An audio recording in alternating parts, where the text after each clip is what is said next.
right, weather update now. All eyes are on the governing African National Congress as the party prepares for its 54th National Conference. So according to the party's website, the event will take place between the 16th to the 20th of December here in Gauteng.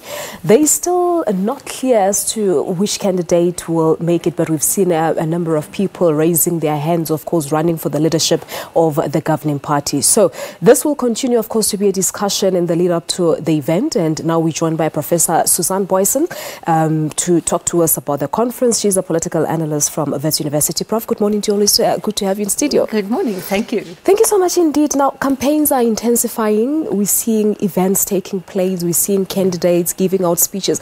What sense are you getting from what you've been hearing from the preferred candidates?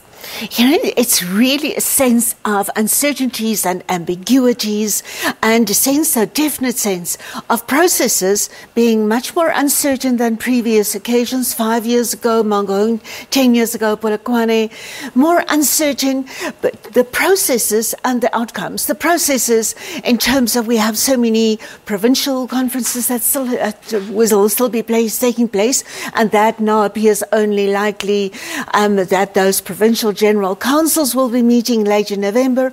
The branch general meetings are about to start taking place now. It is all very happening rather late.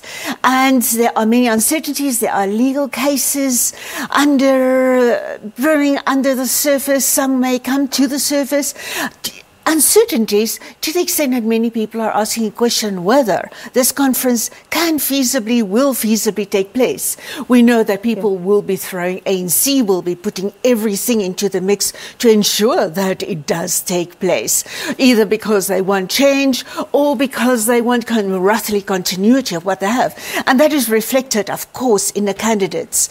Anybody who says at this stage that they know who will be winning, I believe is really not speaking the truth, because we know those branch general meetings will be doing the nominations. But then the ANC itself has been quite contradictory. There's apparently a 30-page document that outlines the processes, but the role of the provinces and their oversight, their directives, how seriously the ANC members and branches in those provinces will be taking those directives, that is a crucial factor on which there are many ambiguities.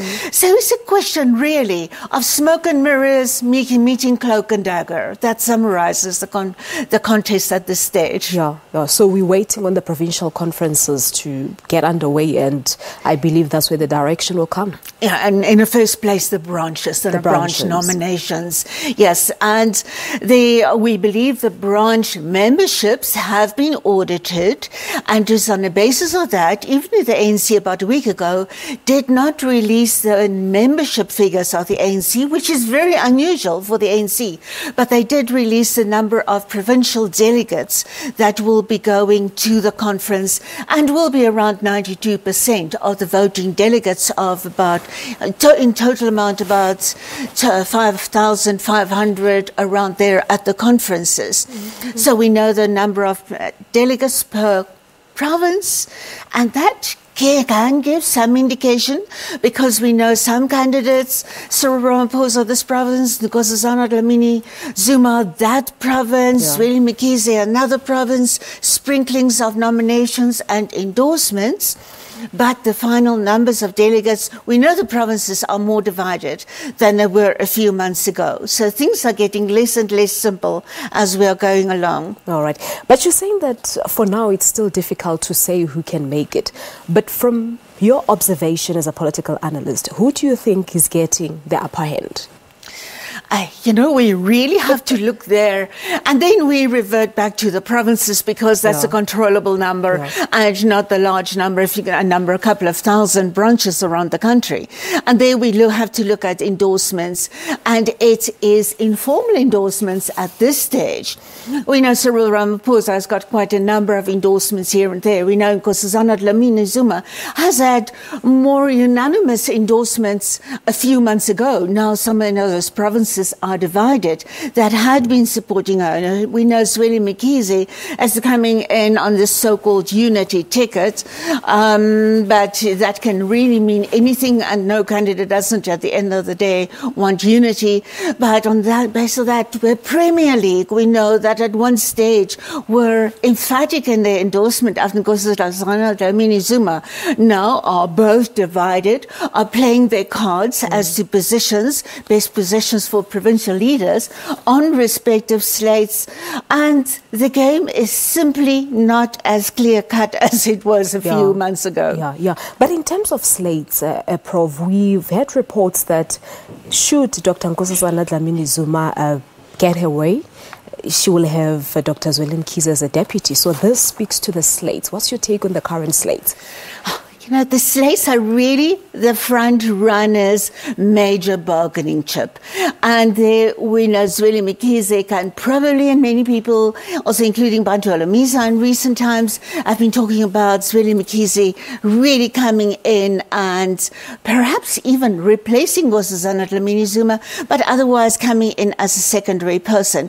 Lindiwe Sisulu has been playing the same game, saying, I'm a strong presidential candidate, but then both she and Zweli Mkhize are playing that role to make themselves strong as presidential contenders, whereas in terms of number of endorsements and possible provincial and regional endorsements, they are in second places. So I believe they are running for the deputy presidency of the ANC. But in order to be running for that successfully, they have to present themselves as strong presidential candidates. And that is also fascinating. A big debate that we are seeing at the moment is whether there's automatic ascension into the presidency for deputy presidents. Of course, that is Gwede Mantashe's argument. That's what he's been calling for. You know, that's interesting because we know really the ANC constitution does not say that, and there have always been contests. If that is the given case, there should never have been contests for the secondary position. So I believe if people want to say, for example, that Cyril Ramaphosa is the strongest candidate, that will give South Africa the better chance to turn away of states of corruption and capture. Make the case for that point. I wouldn't say make the case for the right to ascend into the presidency, because that is really not there. And of course, if that is the case, then the serious fight that we should be fighting now is that for deputy president, because that is then the assumed national leader of the future. But we really are not seeing contests for that future succession of a deputy president. Well, Professor, it's becoming quite interesting, but of course we'll have you again once here in the studio because there are so many issues to look into. We've seen the former president, deputy president Kgalema Motlanthe addressing the Mkondo Wesizwe conference in Nasrec. Some people are saying that he's actually waiting in the wings. What are his chances? I do not think it will be those are very strong, because he should have been in the race. He should have been prepared to take certain stands. So I think he's fighting a secondary battle in the wings. I really do not think he's going to be right at the center. Let's leave it at that for now. Thank you so much for your analysis. Thank you very much indeed. Professor Susan Booysen is a political analyst from Wits University, preparing us for the week ahead in the race for the ANC leadership and the upcoming national conference that will take place in December here in Gauteng. Let's take a break here on Morning Live. There's still so much more to come. Stay tuned.